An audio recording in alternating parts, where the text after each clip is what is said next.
I feel like I'm starting to witness a group of coaches who are now starting to become the old guard, or the generation of coaches that were our coaches have retired or moved on.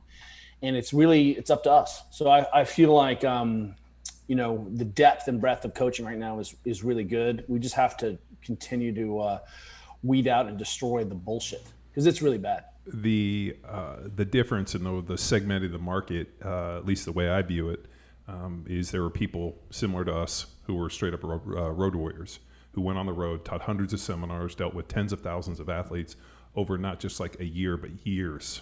And decades.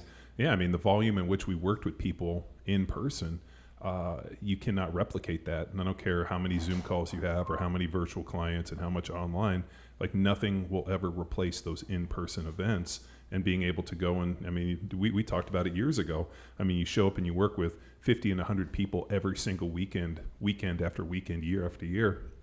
Like there's no way for me to give new people that are coming into this the opportunity to have that much experience that quickly and, solve a lot of really interesting problems. So now I see this, where now everything's so virtual, I almost see that there is like, I guess you could say like a vacuum of really good stuff. And now it's just become fucking gimmicks and nonsense.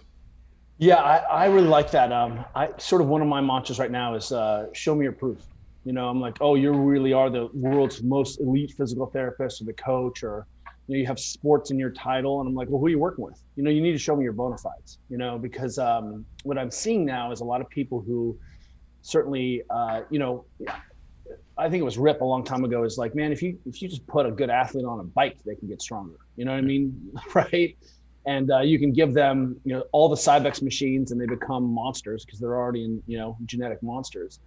So it's hard to see your work done at scale and to know what you know. Like, are you proving it? So to something that you just said, I think is really relevant there, is that, how do you know what you do works? Well, we've run it against, tens of thousands of people over decades. And at some point, I can show you all of my work. The recovery performance PT blend space has just become a dark space. And, what this doesn't work, that works. Of course, you got it wrong. You don't have my secret squirrel program is the best, just like anything else. Sure. But one of the things that I'm always, talking about with those people or thinking about is, well, who are you working with? Can I see how your model scales at a team level? Can I see how it scales at a university level? Can I see how it scales at the military level? How do we wrap our heads around the fact that your N is, 20 and our N is tens of thousands? And so I really want to see your work. And if you're proposing or professing that you are the shit on the internet, then just show us your work. And I think that's something we need to start asking people more and more. Show us your work. Who are you working with? Or if they had such a big market share, you would already know them. Well, I think that's a really interesting point too. We're seeing the big companies right now take a bite at fitness and health and wellness. Like Apple is a good example. So we were really interested in the, Apple Fitness. And, I think I don't know if big tech companies are here to save us. Let's put it that way, right? I don't know if shoe companies are here to save us. But Apple took a bite at this, at the Apple. And Juliet and I went online. They're like world's best trainers. And I was like, really? I don't know any of these trainers. They're not working in any of the environments where we're seeing people go to the Olympics or go to the military or go to the Super Bowl. I'm like, what are we doing? So what we see is kind of celebrity. This is a good way of thinking about this. And I stole this from Jodorowsky, who was the French auteur filmmaker who was going to make Dune. He's just this crazy filmmaker, but he says, he talks about cinema, but I think we can talk about fitness, and it's industrial fitness. And the point of industrial fitness is to make money. It's not to change society. It's not to change consciousness. It's to make money, and has a simple goal. And that it can be good and it can be very entertaining. And simultaneously, it's not professing to do what it's not doing what it's professing to do. And the other side is this auteur fitness, where it is a long slog to teach people to move well. Follow the internet right now. And, again, for me, Instagram is really interesting because I get to see a lot of people's work or what they're presenting as their work. And I'm seeing things like, front squatting is just too hard to teach. So we don't front squat anymore, and underneath that conversation is, wow, I'm like, I have two daughters who front squat really well. And it's, I ran a gym for 15 years and we seem to front squat fine. And if you like back squatting better than front squatting, that's fine. But I don't think it's too difficult to teach. What I think is more and more we're seeing poorly prepared kids who have zero background function in basic, strength and conditioning, and more gimmicks, as you're talking about, No, just the basics. But I feel like all you got to do is get a cool handle and throw up some flashy shit, and instantly you're an expert, and there's really no chance for validation. So it's, like you said, it creates a dark environment. Is there any way through it? I mean, other than when the internet just gets turned off at Al Gore's house? Well, God bless. I'm looking forward. So you'll appreciate that. Every single day I say to my phone the word beard oil, because just the phone is off and I just say beard oil, because my feeling is when it can actually listen and grab that esoteric couplet and then start to understand, that's when the singularity is here. That's when we really need to worry. So beard oil is like my canary in the coal mine when the internet has to get turned off for our own safety. Just so every once in a while, just say it to your phone, beard oil. And we'll see if your phone starts to give you ads and talk about beard oil and beard products. I think that's the signal. The way through it, though, is frustrating. And what we have to do is continue to, one is just be consistent. There's no substitute for being a non-douchey person who doesn't talk shit, who just talks about their own stuff, who continues to improve the ball. And then simultaneously, I think we have to do and continue to do a good job of magnifying the voices that are additive. So it's not, I know that can feel recursive and like an echo chamber, but I really try to point at and reference the people who are important to me all the time, and show my associations so that people can understand sort of the networks behind what is. And if you're seeing a person out, it's just easy to comment on the internet. The number of comments about Conor McGregor's leg from experts about, hypotheses is a good example of what's going on with what I'm talking about, right? Oh, everybody's an expert. It's true. And there's, there's a great, I think it was in, it was in a more right-wing article, right-wing magazine, but it's called The Death of Expertise, and maybe the National Review.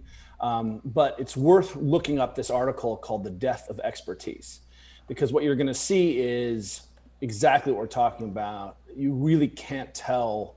And it's a pseudo-scientific, pseudo-intellectualism where it's easy to present yourself as an expert and to discount people who literally, have spent their lives working on a problem or a set of problems. So it's interesting. I mean, yesterday we put up a post about something I really feel strongly about, which is a lot of us have strength conditioning models or human movement models.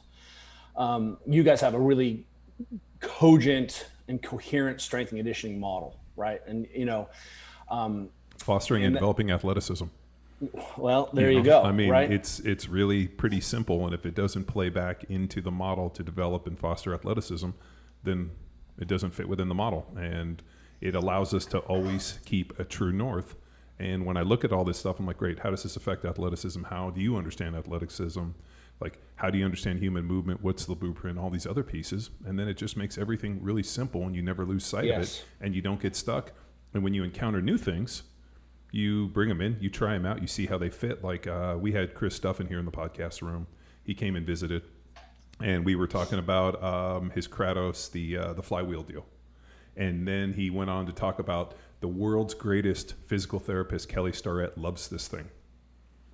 And it was funny. He didn't even know that you and I have history and have known each other as long. And I was like, and he's like, oh, Kelly uses this thing. And he like went off about how much you dig it and this. And I'm like, I really dig the flywheel. I ordered one. We have one coming to us because I'm like, it's killer. I mean, like I can see the practical application. Other intelligent people will look at it and see the application too for how it fits within their model. And that's exactly right. And what we haven't done for people is given them a model for understanding. And any good model has to do three things. And this is so crucial. if you're trying to evaluate someone's, ninja program that they're talking about, it has to do three things. One, does it explain current phenomenon? Help me understand what's happening now. Does your model explain that, right? And your model definitely does. Does it make me a better athlete? Not, am I better in the gym?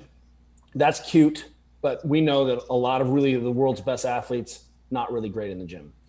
And something you and I have talked about a long time was something like CrossFit did a really good job of making great athletes look stupid and mediocre athletes look really good because they can go up and down and count to 100. And again, I love CrossFit, and don't get me wrong, Well, what do we say the greatest trick the devil ever played? Substitute Greg Glassman was convincing the world that work capacity and athleticism were the same thing.